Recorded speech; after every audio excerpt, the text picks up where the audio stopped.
So good morning, everyone, and thank you all for joining us and sending a warm welcome to everyone here with us today. This is our last webinar for our Research Evaluation Network for this year, and the theme of the webinar today is evaluating collaboration and partnerships. So for the agenda, I just wanted to allow as much time as we can for the Q&A section today. So I'm going to give a brief 5-minute update on our network, and then I'm going to hand it over to our guest speakers for today's event, Dr. Nicholas Vogelpoel and Dr. Cameron Willis from Day 4 Projects, who will give the presentation on evaluating collaboration and partnerships. So there will be some time for some Q&A after Nick and Cam's presentation. And I'll also highlight some upcoming opportunities that you may like to get involved with at the end of today's webinar. And I'm also going to do something a little bit different today. So I'm going to stay online for an additional 10 minutes or 15 minutes to walk through some of the preliminary results of the Research Evaluation Network end of year survey. So if you're interested in hearing what we're planning for 2024, feel free to stay online for that. I know it's not in your calendars, so please don't feel that you have to. But yeah, we'll welcome you to join us if that's of interest to you. So just a couple of housekeeping things to note. By default, you will be on mute, but your camera will be turned on. This session will be recorded. So if you don't want your face shown in the recording, please feel free to turn your camera off. If during Q&A you'd like to ask a question, you can write the question in the chat. The other option is you can put your hand up using the raise your hand emoji and then take yourself off mute to ask the question. So please introduce yourself and what organisation you work for. And if we run out of time with the Q&A, please just pop your question in the chat pane and we can follow up with you individually after the session as well. So I'd like to also begin by acknowledging the traditional owners and custodians of this land, the oldest continuing cultures of human history. I acknowledge the Yagara and Turrbal people of the lands on which I work and live here in Meanjin in Brisbane. And QCOS thanks First Nations peoples for the gift of the Uluru Statement from the Heart. And we're committed to continuing support First Nations peoples in their fight for justice, sovereignty and self-determination. I'd like to pay my respects to all First Nations colleagues joining us online today. And for those online, please feel free to join us in acknowledging country where you are today through the chat function as well. So my name is Amy Della and I'm the Data and Reporting Analyst in the Research and Policy team at QCOS. And I coordinate our Research Evaluation Network webinars and our online forum, as well as providing data capability support internally to QCOS and also externally to our members. So for anyone who might not be aware, you can access our Research Evaluation Network webinar recordings and resources on the Community Door Research and Evaluation Resources Hub page and our Research and Evaluation YouTube channel. So I'll share the links to these resources in the chat pane with you now.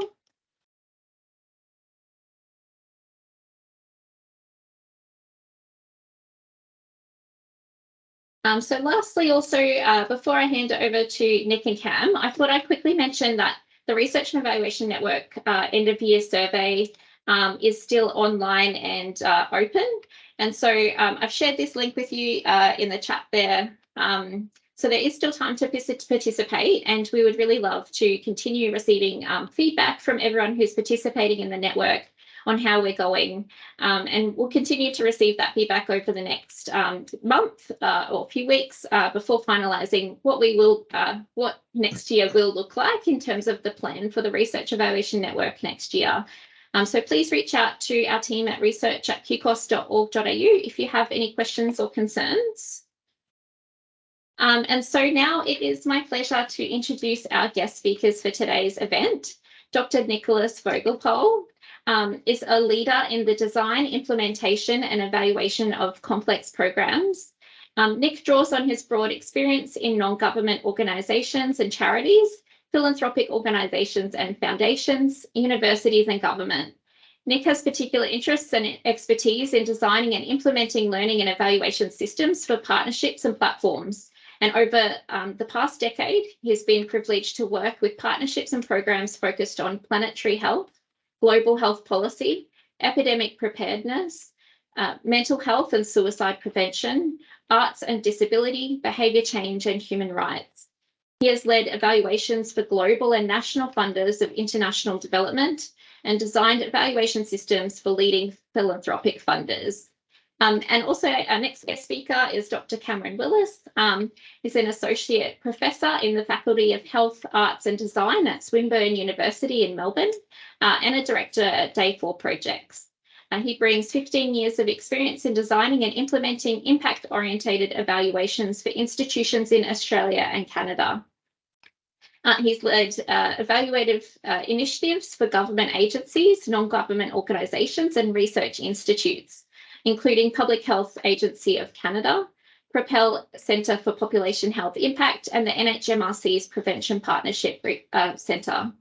So Cameron has conducted nationally important research studies, including the complex pathways by which research influences policy and practice change of relevance to population health initiatives. So like I mentioned at the end of the presentation, we'll have some time for Q&A. And so now I'll stop sharing my screen and I will hand it over to Nick and Cam. So thank you both so much for joining us. I'll put myself on mute. Fantastic. Thanks, Amy. And thanks for the very kind welcome and introduction and opportunity to join you today also in what I believe is the last session of the year. So I feel that that's what a privileged position to be in, to be able to join you for your final session of what I know is a really successful series of webinars that QCOS has been running for this community. So thank you for putting these seminars out there and thank you for inviting us along to join you. My name's Cam. As Amy mentioned, I'm one of the co-directors of Day 4. It's always a bit daunting when you hear your CV read back to you. I think I might need to update, particularly the 15 years, but I'm like, I think I'm older than that now. I've certainly got less hair. So thank you, Amy, for welcoming us so generously into this space and giving us the opportunity to share a little bit about our experience in terms of partnerships and collaborations, and particularly around learning and evaluation as it relates to partnerships and collaboration. It's one of those things that I think that we often find ourselves doing either implicitly or explicitly. It's a really tricky thing to do. We certainly find it a really tricky thing to do. So we wanted to be able to very humbly offer our insights and experiences in the hope that it might inform some of the work that you do as it relates to evaluation for partnerships and collaboration, but potentially also hopefully help us collectively advance our skills and understanding about how we do this work better. So really pleased to be here. I do have some slides that I will share with you. And hopefully everybody is able to see those. If you're not, and if I'm doing something wrong, you can let me know.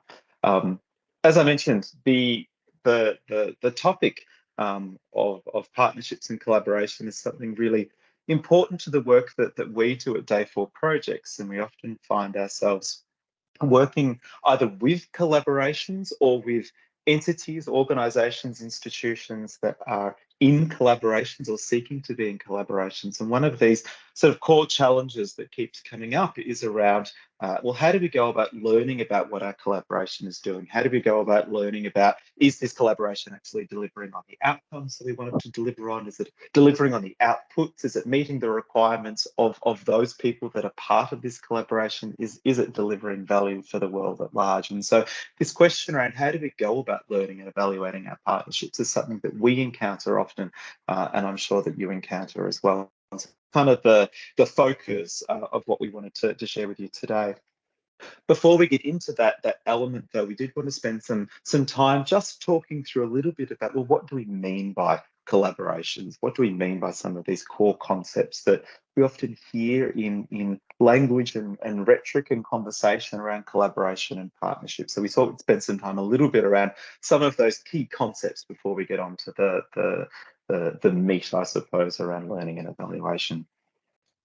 Amy, you did a lovely acknowledgement of country as well, about the land that you're on. I would also like to acknowledge country. I'm joining you from the lands of the Wurundjeri people of the Kulin Nation here in Naarm in Melbourne and Victoria. I'd like to pay my respects to their elders past, present and emerging. I'd also like to acknowledge any Aboriginal and Torres Strait Islander people that are joining us in today's session, and indeed have joined throughout the course of these webinars. We're privileged to share this space with you. I'd also like to extend that acknowledgement of country to all First Nations people of country in Queensland, but also in other parts of Australia as well. So, as I mentioned, the menu for today's session, hopefully this sounds like a good way to spend the next 50 minutes or so. A little bit today around what we mean by collaboration, as I mentioned. Some of the thinking that goes into why might we invest our energy into learning and evaluation as it relates to building strong and vibrant collaborations. When we're thinking about collaborations, what is it that we can actually evaluate? What are some of those features or components or elements of working collaboratively have we found that's useful to think about evaluating and learning about in our evaluations as well? A particular focus on equity as it relates to evaluations of partnerships and collaborations. And some of our insights, I suppose, suggestions, ideas, perhaps they're recommendations of ways that we can all go about strengthening the work that we do to evaluate collaborations as well. So again, hopefully that sounds like a nice way of spending the next 50 minutes or so. You hear a little bit from me now in the sort of first half of today's presentation, but then I'll hand over to my colleague Nick Vogelpoel, who's also on the call, and who will take us through the latter parts of today's discussion as well. So you won't just be listening to me, we get to hear from both of us as well. So what do we mean by collaboration? I'm sure it's a word that means all sorts of things to you, that you've encountered in all sorts of different ways in your work, in your professional lives, maybe in your personal lives as well. It's a word that we find gets used a lot to cover all sorts of different structures and ways of working, and also sets people's expectations about what it means to work in collaboration, which obviously has implications for evaluation as well. So what do we mean by collaboration? James Austin and May Sartanidi have put the case for collaboration well, and this is now quite an old or historic quote that comes from their work in collaborative value creation. But I think they really describe it well in the context of this growing magnitude of the problems that we're facing as a society, be they about societal problems, economic problems, cultural problems, all sorts of challenges that we're facing as a society that really transcend or go above and beyond what any single organisation, institution, or indeed any sector can really start to tackle by themselves. And so it's only really through the working together, we'll go into a little bit what that means in the context of collaboration, the working together, the muddling through together, the finding ways of sharing and pooling our resources in new and different ways. It's only really through that we can start to tackle some of the complexity of the problems that we as a society are facing. So the case for collaboration is well made, and so that doesn't necessarily mean that working collaboration is easy, or that learning and evaluation for collaboration is easy, just that it's becoming increasingly necessary. We use the word collaboration, I suppose, as the broadest umbrella term to cover all sorts of different collaborative structures. What we often find is that people will use these words interchangeably as when they're talking about collaboration. So you might find people will talk about partnerships, or they'll talk about alliances, or talk about networks. And while to some degree that's okay, from an evaluative perspective, it's often helpful to be really clear about what do we mean when we're talking about the types of entity that we might be learning about or evaluating. There's lots of literature about these individual distinctions, and I'll spend a little bit of time going through them. I won't sort of go into them in detail, other than just to touch on some of the features that you might come across from an evaluative perspective that are useful to consider. Alliances, first of all, again, you might be aware of alliances that you work in, or you might be aware of other alliances that exist. Relationships among people, groups, or indeed nation states, where entities are coming together to gain some kind of mutual benefit. Sometimes with alliances, there are explicit agreements, but sometimes there aren't. So there's some degree of flexibility, a spectrum, I suppose, of formalisation around what an alliance can look like. Associations are often amongst people that have a very formal structure, and you might think of some of the professional associations that you might be part of as individuals in the work that you do in and outside of this particular forum. There might be professional associations that you're part of, where there are different members and governance structures and voting rights that you have as it relates to those associations. Coalitions are another form of an alliance. Coalitions are often time-bound, so they're formed under particular contexts or conditions. Conflict and war is an example of when coalitions come together. And there's generally a time-bound nature of them. We will stay together for a period of time until this particular challenge has been addressed or until this particular milestone that we're seeking to achieve has been reached. So coalitions have got that time-bound nature to them, which is slightly different from partnerships. You'll see there on the left-hand side of your screen. Partnerships often have a more enduring nature, as definitions would go, about the way in which collaborators might come together. Again, they can be between people or organisations or other types of institutions. They can be between two, so dyadic relationships, or they can have multiple partners that are part of that partnership. And again, what we find with these is that there is a sense of enduring nature that relationship is going to look like, which is different from what we find from some of these other collaborative structures. Consortiums are when we see large institutions coming together, pooling their resources in order to deliver something more than what they can by themselves. Consortiums often have a really larger scale sort of focus on the work that they do. We often see consortiums in higher education, for example, where we might see multiple university partners coming together, forming a consortium and delivering either a major research initiative or a major teaching initiative for their different constituents. Forums and networks are the latter two that you can see there on the right-hand side. Forums are often places where people come together to discuss and debate and share ideas and perspectives and experiences, particularly as it relates to issues that are of major public import. Over the years, Day 4 Projects has done quite a bit of work with the World Economic Forum, which is that it's a forum for business leaders and increasingly for civil society and government sectors to come together and to do just that, to debate and share insights as it relates to the management of global public goods. So an example of a forum. And then finally, networks, as you can see there on the right-hand side, are probably the loosest type of structure as it relates to some of these other structures, the loosest type of collaborative structures. And they can really be any type of relationship that exists either between individuals or groups or organisations. And it can involve any type of exchange of resource. There could be financial resources. It could also be knowledge and skills and understandings or access to different communities. So any type of connection that might exist amongst people, amongst organisations as well. And networks we note as being different from networking. And so often those two things get conflated, but important to recognise that the network being the structure that exists, the networking being the actions that are taken within that structure as well. So just offer some of those different definitions, I suppose, of collaboration, because it does have implications when we think about evaluation and learning, how we might go about evaluating or what we might choose to evaluate as it relates to these different types of collaborations will differ depending on the type of collaboration that we are actually evaluating. This is from the Partnership Brokers Association, and they talk about different types of collaboration. And you can have collaborations, and you'll see sort of implicit within this language, they kind of differentiate between the form or the purpose of what a collaboration might be. For example, policy partnerships or consultative partnerships or learning and research partnerships. So the reason why the partnership or collaboration exists, you might define a collaboration like that. This typology also describes collaborations and partnerships in terms of, well, who is part of it?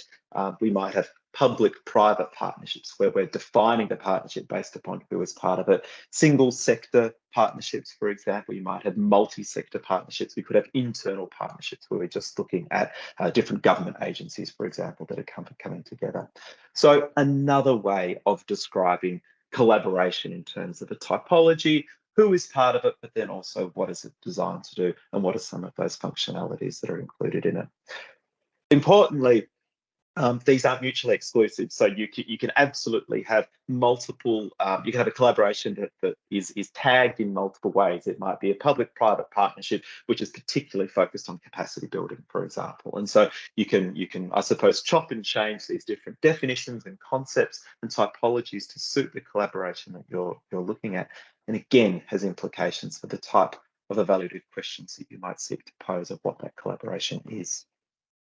So hopefully that is familiar to you. There's lots of reading around collaboration and partnerships that's available to you. Some of the materials on our website, and if you're interested in finding out more about some of that typology or classification systems that exist to describe collaborations, please do get in touch. I'm more than happy to share what we know and some of the resources that we have available for us as well. So that's what we're talking about, evaluating all of those different permutations of collaborative structure. Why might we go about investing in learning evaluation? What's the benefit of actually doing this in the first place? Hopefully we're speaking to a room of the converted a little bit, but it's often useful to remind ourselves, why is learning and evaluation actually important? In the context of collaboration, I think what we're seeing probably over the last 5 to 10 years has been a bit of a shift from doing to learning. Before then, what we've seen so often, quite rightly in many ways, is a real focus and attention on the processes of collaboration, working in collaboration, regardless of if it's a partnership or if it's a network or if it's a different type of alliance. Takes time and effort, and the transaction costs of working together can be significant. And I'm sure all of you would attest to times when you've worked in collaboration. This is really time consuming. It can be really time consuming. It can be really intense. And so quite rightly, so much of the attention in literature and in the field has been given to how do we go about working effectively in collaboration? What do we know about the doing of collaboration? And comparatively less attention has been given to that learning piece around reflecting on why we are working in collaboration, reflecting on what's working and what's not working about our way of actually collaborating with each other, again, regardless of the type of collaborative structure we might find ourselves in. And so the space for learning and evaluation up until relatively recently has been crowded out by the doing. Encouragingly, though, I think what we're seeing over recent years has been a far greater attention being put onto the importance of learning and collaboration, and not as an afterthought, but really as a key part of the fabric of what makes for successful collaboration is actually learning and evaluation. And so increasingly we're seeing folks that are investing in and embarking on their collaborative journeys, spending time together, thinking up front of, well, how will we know that we're actually going in the right direction? How will we know that this collaboration is delivering value for us, the people that are collaborating, but also delivering value for those people and for those places and communities that the collaboration is seeking to serve? So I think we're in an exciting time in terms of that sort of shift in focus of not just the doing, but also in learning as well, which, as I said, is really exciting. As I said, I hope that I'm probably speaking to the converted. There are so many benefits for learning and evaluation in the context of collaboration that I'm sure carry over to the context of different evaluations as well. Increasingly, what we're seeing is that learning and evaluation, when done well, really allows for progress and achievements to be demonstrated what a collaboration is doing, and importantly, for those progress and for those progressions and for those achievements to be celebrated internally and externally to the collaboration. We've seen evaluation and evaluative activities really opening up new conversations among people, creating avenues where people actually start to get excited about something. We didn't realize that was something that our collaboration was doing, for example. We didn't know that people were deriving value or that much value from that part of our collaborative work. We didn't realize. And so all of those sort of new insight, those light bulb moments go up for people, which is really valuable for engagement as well. It gets people interested and gets people excited in what the work of the collaboration is doing. Obviously, evaluations, again, when done well, provide really useful insights and materials and fodder for people to start to make decisions, not just off the back of an envelope or on a hunch, but it actually gives people data and insights to start to course correct or change or pivot or to adapt the work of what their collaboration is doing as and when they need to. So evaluation gives people data for decision making as it relates to collaboration. Funding is a very real challenge, opportunity for all collaborations and partnerships that we work with. Being able to furnish those funding applications or funding conversations with evidence of what a collaboration is doing, the value that it's delivering internally and externally, is obviously critical to enabling collaborations to gain and secure access to funding in new and different ways, and potentially new and different funding as well, which is a really important, exciting contribution that evaluation makes. We've seen over the years evaluations really help to garner interest and attention from those people that are part of a collaboration. It brings to life the work of a collaboration in ways that go beyond a felt sense of what it's like to work in a collaboration, but to a really, I suppose, clear contribution of what this collaboration is doing and how it's working, what's working well, what's not working well, the contribution that a collaboration is making. That's really useful for engaging people in the work of a collaboration, but also for attracting new people to the work of a collaboration. For folks that may not be intimate part of what a collaboration is doing, being able to see in a really clear way the difference that this collaboration is making is hugely valuable for galvanizing existing contributions, but also for attracting folks. And then finally, that last point there, maybe it's a bit of an altruistic aim in some ways, but from all of this work, from learning and evaluation about a particular partnership and alliance and network, that makes a really valuable contribution to what is a growing evidence base about how collaborations work and the value that they create. And I don't think that we can undersell the importance of that for others and all of us that are working within this collaborative space. So I'm going to hand over to Nick in just a moment when we're going to think about, well, given all of that, what is it that we can start to evaluate? We wanted to give you a really simple structure that we often find ourselves using as it relates to, I suppose, 3 elements of collaborations that can become the anchors or the focus or those key lines of inquiry that we find people are often really interested in exploring. The first is around structure. So people are really interested, and we find ourselves to be really interested in, well, how is this collaboration structured? If it's a partnership, is it a network, is it an alliance, a coalition? But importantly, who and what is part of this collaborative entity? So people are really interested in the valuable questions around structure. People are really interested, and this often takes up the bulk of what our evaluations will focus on, which is around process, which is around how do we actually work together? What are the different ways and means by which people and institutions actually collaborate with each other via this particular structure? So we often find questions around process. And the third area is around outcomes. And important, and Nick will go into this in a moment, but outcomes as we can think about them both an individual perspective, so from those people or institutions that are part of a collaboration, what are the outcomes that I am gaining from my work as part of this collaboration? And they are mission critical to look at when it comes to evaluation. But then also the shared outcomes. What are those things that we are working on together that we are contributing to society, to the world, to the communities that we're working in, to the systems that we're seeking to change as well? So thinking about outcomes on those 2 levels, individual as well as shared outcomes. So we'll spend a little bit of time going into those elements now, but hopefully that's been valuable, I suppose, grounding context for this next section that will follow. So Nick, I will hand over to you. Thanks, Cam. Would you mind keep running the slides for me? Absolutely. Nice to see you, everyone, and good morning.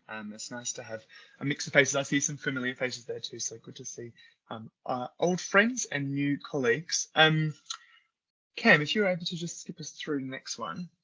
So Cam was talking about these 3 elements of structure, process, and outcomes. what I'm going to talk us through a little bit here is both the kind of things that you might be focused on within those three domains, and then some of the different techniques that you might use to begin evaluating or learning about those domains. And the reason why we've done this is because sometimes we get a kind of into conversations about what's the best method to use within collaboration evaluations. And I guess our starting point is to think about what's the question that you're trying to ask and answer, and what are some of the methods that might be available to you to test that. So just to kind of, I guess, a little bit of a different way around, but giving you both of this information today. So when we think about structure, as Cam was saying, it's about who is in it, and also how is the collaboration structured, and that has implications for the voices and perspectives that are present. And when we talk about things like lived and living experience, we talk about community-led or place-based, we're starting to think about, well, who's actually in this collaboration, and who are we hearing from? How is this thing kind of involving those different people? So that's the first kind of bucket of questions. The second is the kind of the structural things, and Cam was talking about typology of networks and alliances and coalitions. So how are they actually connected to one another? And that's not a simple question of they're connected by they're working on this thing together, but how often are they going to be in a kind of structural meeting group together? Are they in the same governance things? Are they in task forces together, action areas? Are they working in person or online? What does that look like physically and practically for people? And then does it have required resources to do this? So sometimes when we look in at collaborations, they've got really good setup structures. So they begin with things like terms of reference and steering groups and task groups, and then there's no money left to facilitate or steward any of those connections afterwards. And so the answer to the question is they don't have required resources. And so it's interesting to find out how people actually come together within those structures that don't have those resources. And it's an important thing for learning and evaluation, because without that, a lot of collaborations kind of stop working. Some of the things that you can do to find out, so obviously many of you will have heard of things like stakeholder analysis and systems mapping. What you're thinking about there when we're talking about systems mapping in this context is really around the who and the what is in the system, so and how they connect and collaborating together. That can be something that's done at the beginning of setting up a collaboration, but it can also be something that you return to at different points to find out if the structures that you've got in place are the ones that you want.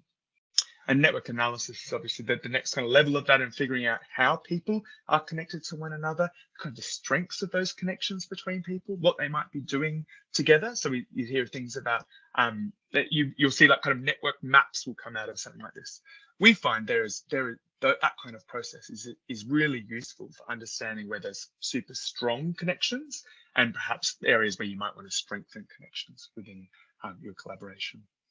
And the last is around resource mapping. And we're thinking here about the resources, as I mentioned before, that are internal to the collaboration. So does it have a secretariat to kind of to move it along? But also, what are different folks bringing to the collaboration from their perspective? What resources are being brought, whether they be skills or capacities or money, and how are those being used in the collaboration? So there's lots of things you can learn about the structure of collaboration that will tell you in what ways the structural elements are kind of having implications for outcomes.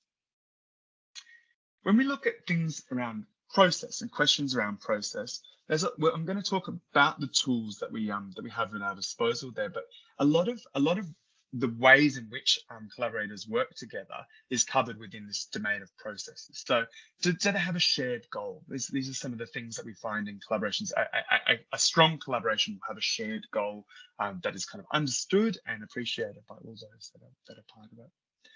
Accountability methods or mechanisms, ways that we keep each other to account and keep each other on track.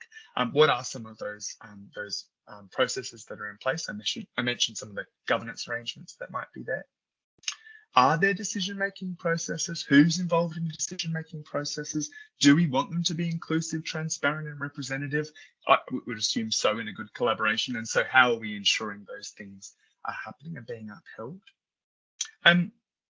Cam talked a bit before about the enduring nature of different types of collaborations.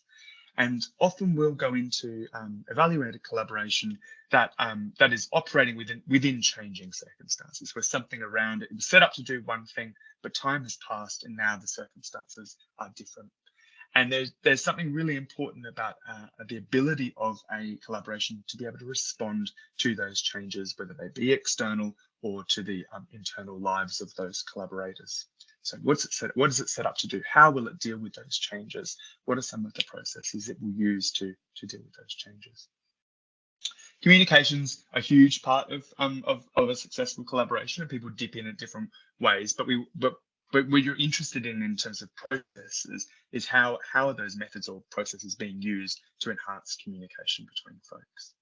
And the last bit's around health, and I'll talk a bit about that when we talk about the tools in a moment, but we talk about the health of the collaboration. There's lots of different dimensions and tools out there that people use to, I suppose, to describe the health of a partnership or collaboration. Move me along there. So hopefully you will have heard of different things like health checks, and they're kind of they're really useful, and we use them a lot in our evaluative work. There's lots of health checks that are set up they're different sizes and scope, I should say. So there's health checks that range from kind of 12 questions to 200 questions, and they have implications for how much time they take to administer. Also, health checks that are set up to look at different kinds of collaboration. So there might be a health check that's about collaborations in research, for example, or collaborations in the health sector, something like that. So sometimes they're set up to do different things, and they certainly have differing levels of items within them. And that has implications for the I suppose, utility of using a health check and when you might do it. So I suppose a good example would be you might look at the beginning when you're setting up a collaboration, do a health check, ask people to respond to how they're connected to one another, how they're feeling about the shared purpose of the process. Oh, sorry, Cam, we've just lost your. There it is. When we're talking about the shared processes that people are in together, and then you might return to that same health check after you've embedded some of the changes that come up. So perhaps people are feeling that their communication channels aren't open and transparent. That might come up the first time you do it. You return to that health check after you've tried to improve that and see if anything changes. So health checks are only as useful as when you implement them and what they're trying to measure is the important thing. They also rely on survey methods, I think is just one other thing to mention. So if you have a really engaged group of people, then a survey method will work within your collaboration, or you can get people together to answer those questions. But if you've got a really wide-ranging network or collaborative structure with lots of different people, then trying to ascertain all of their input into a health check can be difficult as well. And the last point there, the last bullet point on that slide is that a lot of these health checks are they're badged, I suppose, as the evaluative tool for collaborations. But we would argue, and we've seen this a lot, that few of them really focus on documenting outcomes of collaborative initiatives. So they tell you a lot about how people are feeling and how they're working together, so the structures and processes, but they don't tell you a lot about what the collaboration is achieving, either for the collaborators or for the world that they're operating within.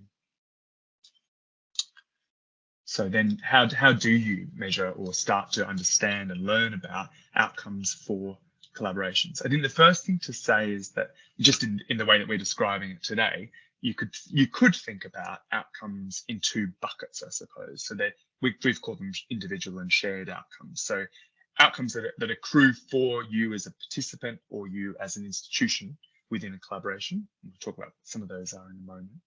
And then shared outcomes. So that might be, Cam was mentioning our work with the World Economic Forum before. So it's set up to progress a tuna treaty in the ocean. And so the shared outcome is the tuna treaty process policy being progressed, I suppose. Are we getting anywhere with it? So it looks for something that's happening in the world.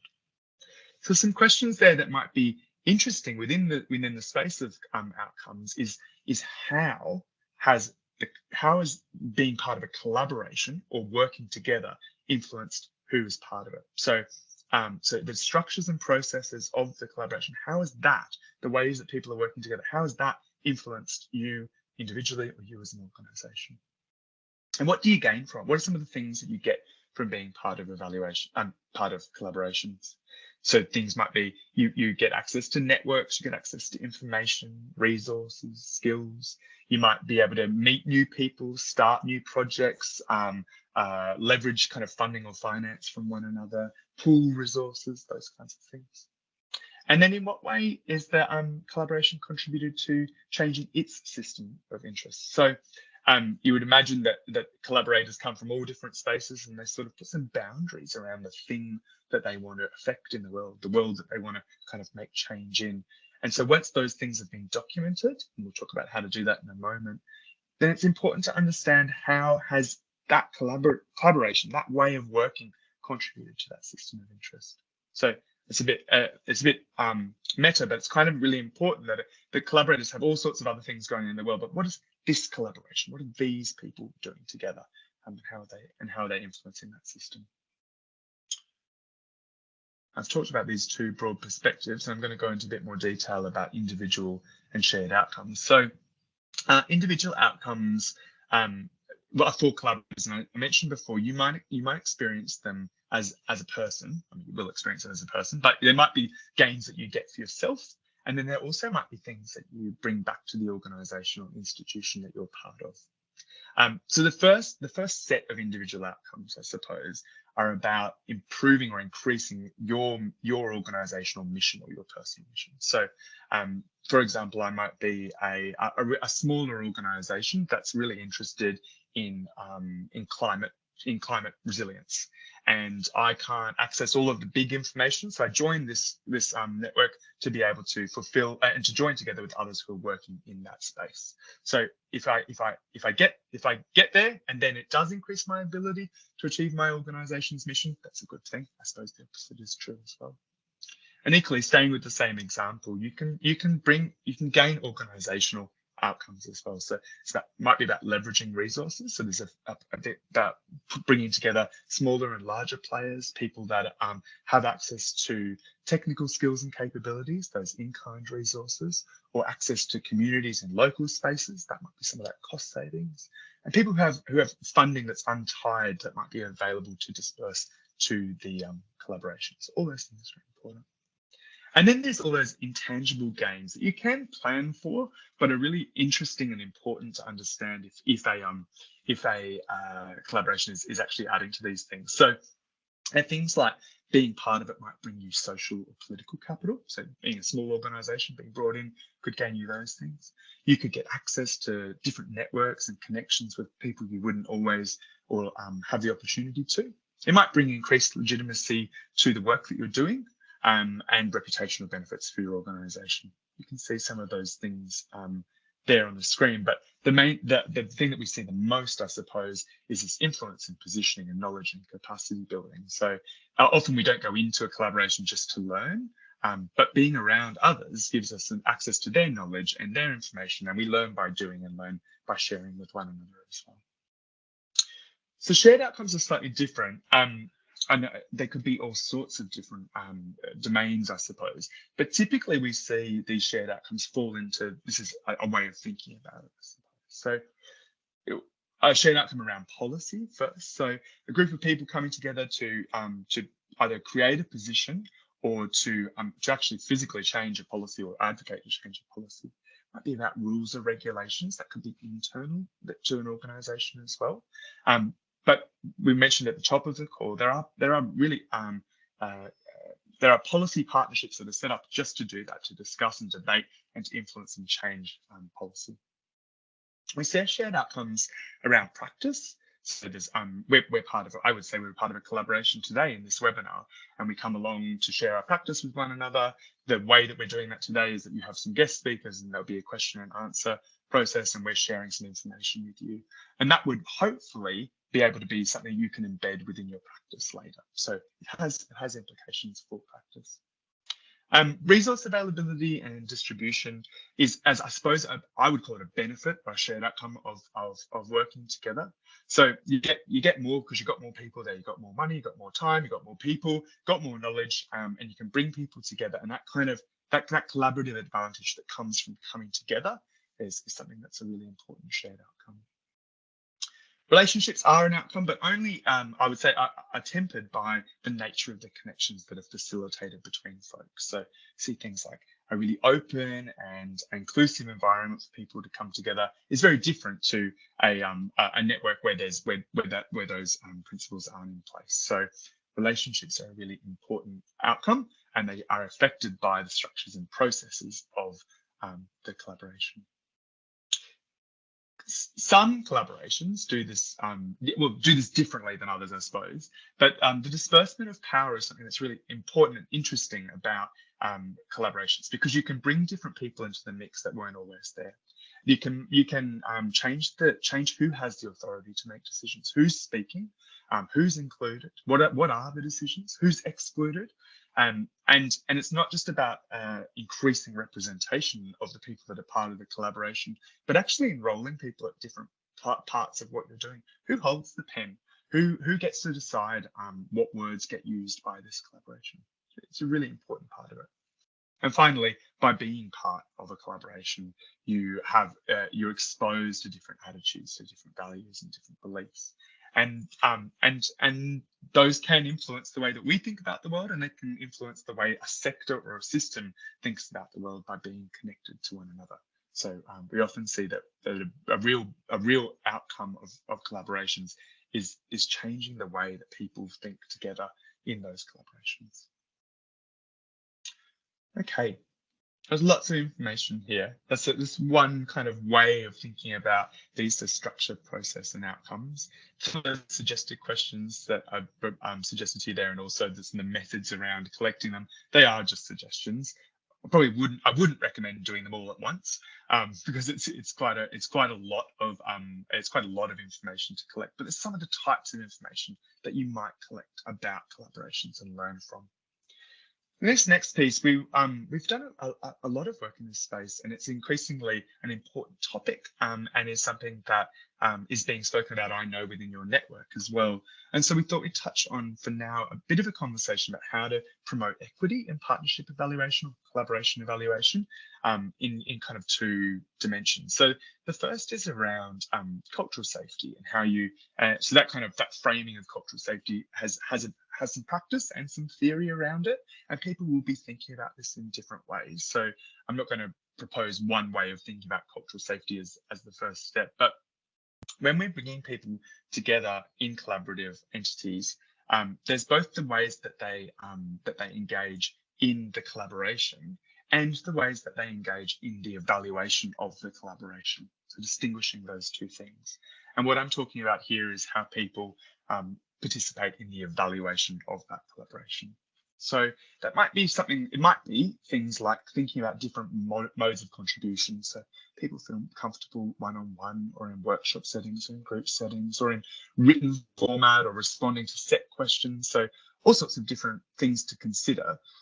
It's about meeting people where they are and making sure that the needs and orientations of those folks that are participating are actually upheld. Establishing and promoting codes of conduct that reject racism, homophobia, and transphobia should be self-explanatory. But one of the best ways that we see that, I suppose, happening within evaluations is to make sure that it's spoken about at the top of every group session, where we kind of set codes of conduct, ways of working together, and sort of talk about how we will uphold those principles of respect with one another. So it's sometimes saying the thing makes it go away, I think is an important point to take. In lots of collaborations, the people that are part of them care about what they're talking about. It matters a lot. And sometimes you're speaking on behalf of an organization, and sometimes you're speaking on behalf of a culture or a set of cultures that you experience. So clarifying confidentiality and anonymization is really important. Acknowledging power dynamics and acknowledging that they're difficult to disperse and disrupt within any kind of setting is important too. I think I've been to some evaluations of collaborations recently where there's an acknowledgement that there's going to be mixed power dynamics, but then no attempt to disperse or disrupt those power dynamics, which reinforces the power dynamics that were there in the first place. So if you're going to talk about power, then create spaces that respond and disrupt to these. That's about making sure that it's not just about seats at the table. Sometimes if you've got a seat at the table, but you don't feel confident or in a position to be able to respond, then you're just reinforcing those power dynamics. Yeah, and I kind of mentioned this before. We see this particularly in some of the younger people work we do, and also when we're working with people with really high knowledge systems or technical expertise, working with people from community or place-based kind of work. So if you're going to do that, you have to cater for participant needs and preferences, meet people where they are physically, so actually go to the place, and think about the different modes that people communicate in as well. So this has implications for lived and living experience. Another kind of I suppose important, it's an important addition to the world of collaboration at the moment. I think we see lots of organisations grappling with how to involve lived and living experience within their work, and then how that translates or crosses over into evaluation is also really important too.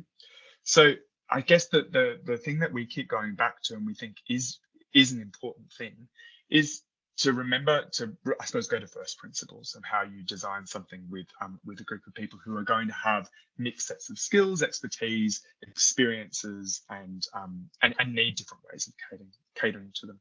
The first is around equity and making sure that spaces that you create are equitable. And when I say spaces you create, I mean spaces for data collection and sharing and learning. Transparency is critical, and I would say is the most important thing that we grapple with within lived and living experience work, but actually in all of our evaluation work. If you're being asked to contribute your thoughts and feelings about something that matters to you and that you have lived, or that you have lived or that you are living, then transparency about how that information will be used, when it will be used, what decisions will come from it, is that critical things to communicate. Sometimes in research, just talk to around member checking, going back to people to show what's happened with those data. The final thing's around diversity. So if you're going to have a diversity of views and viewpoints, then you have to cater for ways and methods to create space for those diversity of views and viewpoints to come about. For example, having a focus group might not be the best way to do that in a meeting room together or on Zoom. You might want to think about different amalgamations or conglomerations of how people come together so that they can express their views in different ways that acknowledge that diversity of experience, but also diversity of power within them too. So, some suggestions and recommendations. I suppose in this really broad context of how you might go about evaluating or setting up learning and evaluation frameworks for collaborations. We've got some of these materials on our website and they're totally free and you can download them in lots of different forms. But I suppose there's 5 ingredients that we see are really important for evaluation and collaboration. The first is around a clear and shared vision. So if the collaboration is collectively got a clear and shared vision, that's a good starting point, and you'll need that in order to evaluate the work going forward. If people have mixed views about what they're doing and what they're going to focus on, the evaluation will be tricky to run as well. Linked to that is thinking about a data collection plan that'll pick up information around structure, process, and outcomes. So when will we collect that information? Who will we collect it from? And in what ways will we analyze it and share it back with people? A sharing, reporting, and communications plan. I mean, you don't have to have a plan at the end, but you have some thought into it would be good. So thinking about when you're going to communicate with the collaborators, who you're going to collaborate with, share information with. Does it go externally? Does it look like a report? Is it a video? Is it part of an annual report? Have you got donors? All of those things. They cross over one another and they have implications for evaluation. Think about what the indicators are and work on that collaboratively. So agree on what you're going to, what you see as the signals that your work is on track or that outcomes are being accrued. And finally, to change collaborations into places that think about learning, that are interested in about what's happening, you have to create cultures of inquiry that support that learning and curiosity And practically that can look like setting up regular sessions for reflection, for learning, for thinking about things together. It doesn't work necessarily just to say we've got a culture of inquiry. Final slide. So some summary takeaways from us, I suppose. The first is that well, hopefully we've said this today, but learning and evaluation are actually critical for strong and effective partnerships. If you're bringing a group of people together and they know what's coming from working together, they're able to kind of debate and think about all of the things that they've achieved together, all the things that they're learning, then it keeps people connected to what they're doing. It keeps people connected to shared purpose and the work that they are collaborating on. Structure, processes, and outcomes are all relevant. And they don't have to be weighted evenly, but we would always recommend that some attention is paid to all of those domains, because they will have implications for how people experience the collaboration and things that can come from that collaborative working. Tools and approaches, don't start with the tools, I suppose, is the summary and takeaways. Start with the questions, start with the things you're interested in. There's lots of tools out there. They won't be one size fits all. We would absolutely recommend health checks. They're fantastic. But in kind of concert with other tools and approaches. And finally, a culture of inquiry starts with people actually being interested in learning about what's working, for whom, under what conditions, and also being I suppose, open to the idea that things might not be working too, and open to improvement that comes from that. That's all from us. Got a little bit of time for questions. I didn't read the chat as we're going through, but if you do have questions, please feel free to drop them in to the chat if we don't get them today, as Amy said at the top of the call, because we're super happy to respond to you afterwards as well. But I'll pause there.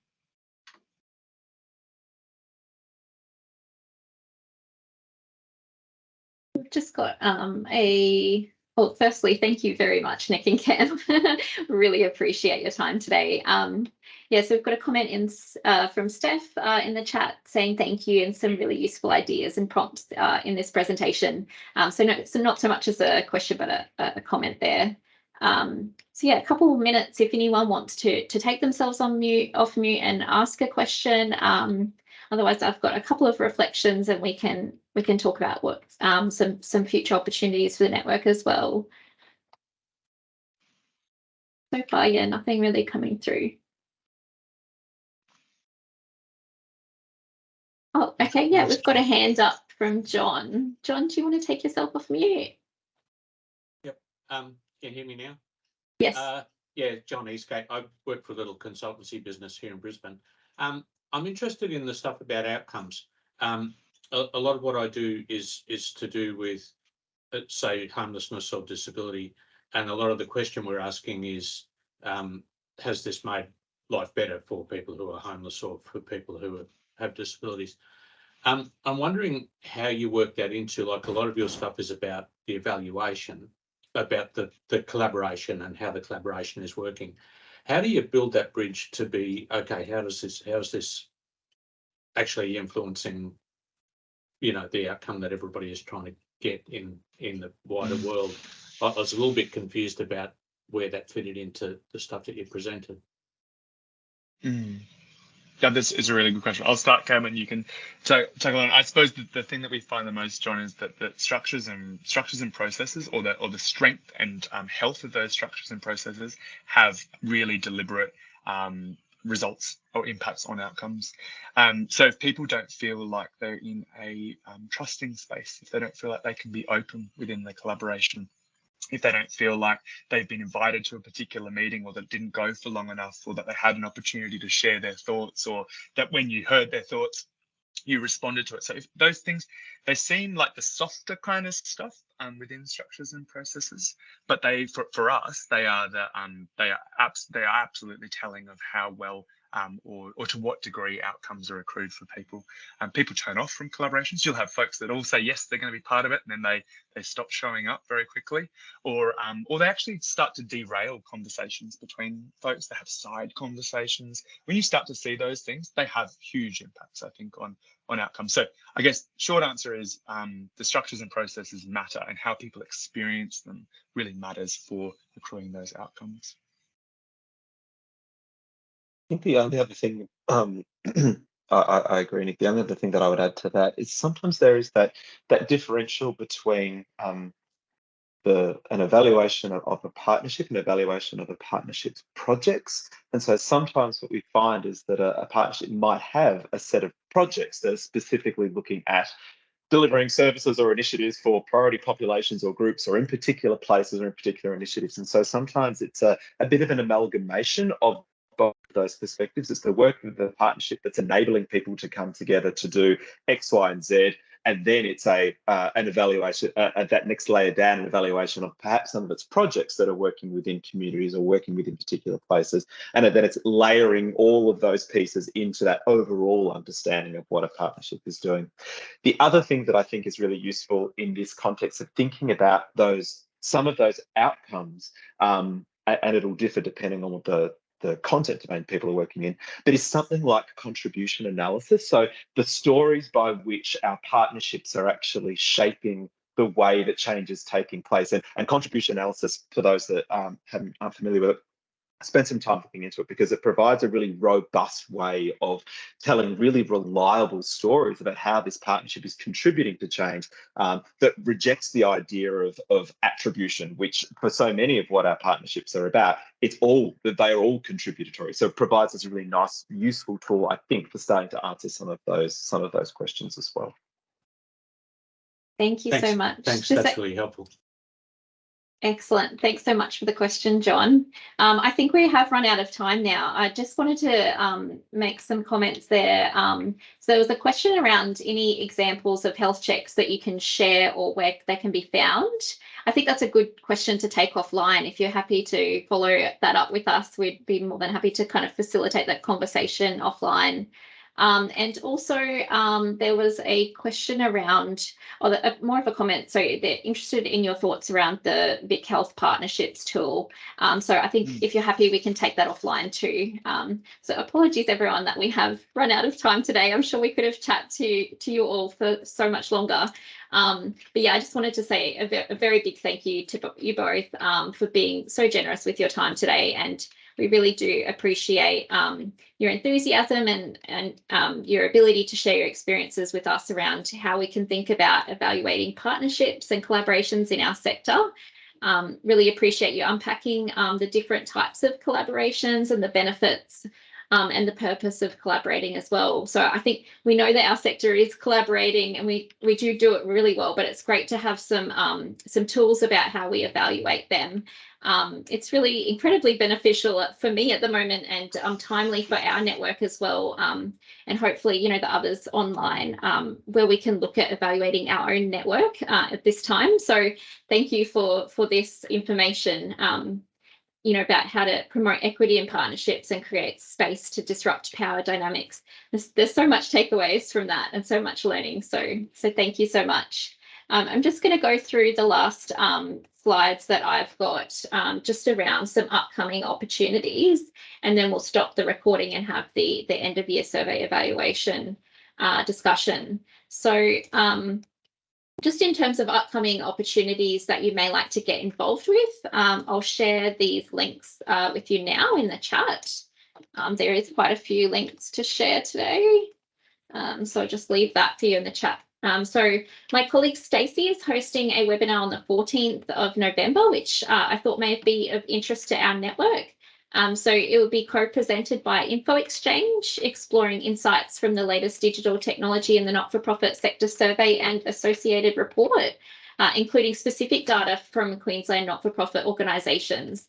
So QCOS was involved in promoting the survey this year, and at last count, from what I'm aware of, responses increased from 63 last year to 153 this year.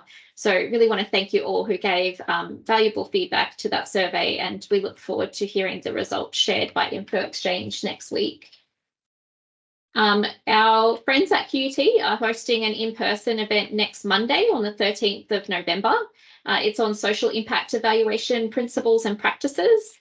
So that event will be facilitated by Dr. Ruth Knight, who was our wonderful guest speaker earlier on the year, talking about building a data-driven culture. And it will also be run by Jill Lavelle from QUT also, who recently shared her research with us on cross-cultural evaluation and accountability. So I've shared the link for this event in the chat, where you can find out further details on that. The Data Catalyst Network also has an upcoming event on Thursday, the 23rd of November, and that's a national group supported by Info Exchange and the Paul Ramsey Foundation. So it's specifically designed for the not-for-profit sector at a national level, and it's intended to support organisations with medium to high level of data literacy and maturity. So the topic on that webinar is how to get better decisions from your data. And the guest speaker will be from the Benevolent Society, and they're a data architect. So they'll share insights from their experience building foundational data pillars to create organisational change for stronger outcomes, including useful frameworks and processes to improve data quality. And we'll go through the steps to measure data maturity. So to register for that event, you can email Kristen Moller-Saxon from Info Exchange, and I've included her details in the chat there too for you. I also thought I'd briefly mention, in case anyone has some time during their week for learning, the DataCamp platform is offering free access to all their tutorials and learning materials for this week until the 12th of November. So you can search for courses you're interested in by professional stream, like, for example, data analysis, or you can search based on software categories, for example, Power BI. I don't have a slide for this next opportunity, but I did also share in the chat with you, there's details of an upcoming webinar by the Lowitja Institute on community-led knowledge translation, and that webinar is coming up on the 22nd of November. So just wanted to end, I really wanted to acknowledge the 14 incredible presenters this year, and extend my sincere thanks and appreciation for their support and their willingness to share their knowledge and work and expertise with us all. So I also wanted to thank the people who are often not given thanks, but they do an incredible amount of work behind the scenes to support this network. So I wanted to give a special shout out and thanks to our QCOS team, and in particular Maria and Michael, and also Sam and Dietmar. And special thanks to QUT Atkins, the Australian Evaluation Society, Simna, Info Exchange, and the Data Catalyst Network for their guidance for my own professional development and learning, and for the collaboration and support they've provided for the network as well. So yeah, thanks everyone for joining us. I'll give you a few moments to complete. There's some polls for this webinar. I'm not sure if you can see that on your screen yet, but we'll stop recording in a moment. And if you're happy to stay online, we'll talk about the end of year survey results as well, and the plan for next year. So yeah, thanks again, Nick and Cam. Really, really appreciate your time today.